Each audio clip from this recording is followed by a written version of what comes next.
നമസ്തേ. Republican party സ്ഥാനാർത്ഥിയും മുൻ American പ്രസിഡന്റുമായ ഡൊണാൾഡ് ട്രംപ് ഫങ്കാൻ റേഡിയോ സംഘടിപ്പിച്ച് തന്നെ സ്വാധീനിച്ച ലോക നേതാക്കൾ എന്ന വിഷയത്തിൽ സംസാരിക്കുകയായിരുന്നു.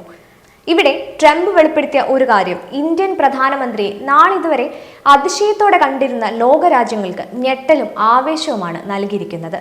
സ്പീച്ച് ഇതായിരുന്നു: അമേരിക്കയുടെയും വ്യക്തിപരമായ എന്റെയും അടുത്ത സുഹൃത്താണ് ഇന്ത്യയും നരേന്ദ്രമോദിയും. നല്ലൊരു മനുഷ്യനാണ് മോദി.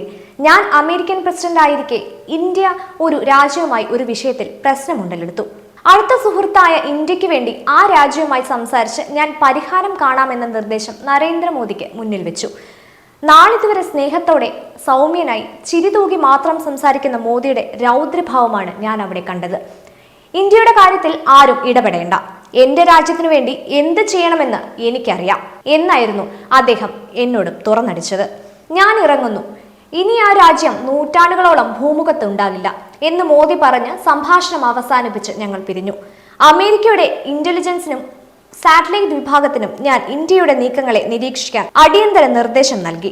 ആ രാജ്യവുമായി സമ്പൂർണ്ണ യുദ്ധത്തിനായി 2 പടക്കപ്പലുകളും അന്തർവാഹിനിയും ബാലിസ്റ്റിക് മിസൈൽ കവചവുമായ 24 ഫൈറ്റർ വിമാനങ്ങളും വമ്പിച്ച കാലാർ സൈന്യവും ഇന്ത്യ ഒരുക്കിക്കഴിഞ്ഞു എന്ന റിപ്പോർട്ടാണ് അവർ എനിക്ക് നൽകിയത്. ഈ അതീവ അപകടകരമായ സാഹചര്യം ഞാൻ ആ രാജ്യത്തിന്റെ പ്രധാനമന്ത്രിയെ ഉടനെ അറിയിച്ചു. സർവനാശം ഉണ്ടാക്കും എന്ന വസ്തുതയും ധരിപ്പിച്ചു. അങ്ങനെയാണ് ആ യുദ്ധം ഒഴിവാക്കാനായത്. ആ രാജ്യത്തിന്റെ പേര് ഞാൻ പറയുന്നില്ല, നിങ്ങൾക്ക് ഊഹിക്കാവുന്നതേയുള്ളൂ. ഇന്ത്യയുടെ ആ യുദ്ധ സംനാഹം കേവലം ഒരു സൈനികനു വേണ്ടി മാത്രമായിരുന്നു എന്നത് എന്നെ വല്ലാതെ അതിശയിപ്പിച്ചു. പുറമെ മോദിയെ ശാന്തനായി കാണാൻ കഴിയും. ഒരു പിതാവിന്റെ വാത്സല്യത്തോടെ അദ്ദേഹം ഇടപെടുകയും ചെയ്യും. എന്നാൽ ഇന്ത്യക്ക് ഒരു പ്രശ്നം വന്നാൽ രൗദ്രഭാവം പൂണ്ട് ടോട്ടൽ കില്ലറായി അദ്ദേഹം മാറുകയും ചെയ്യും എന്ന വസ്തുത ഞാൻ നേരിൽ കണ്ടു ഞെട്ടിയിട്ടുള്ളതാണ്. എന്നെ സ്വാധീനിച്ച ലോക നേതാക്കളിൽ ഒരാളാണ് ഇന്ത്യൻ പ്രധാനമന്ത്രി നരേന്ദ്രമോദി.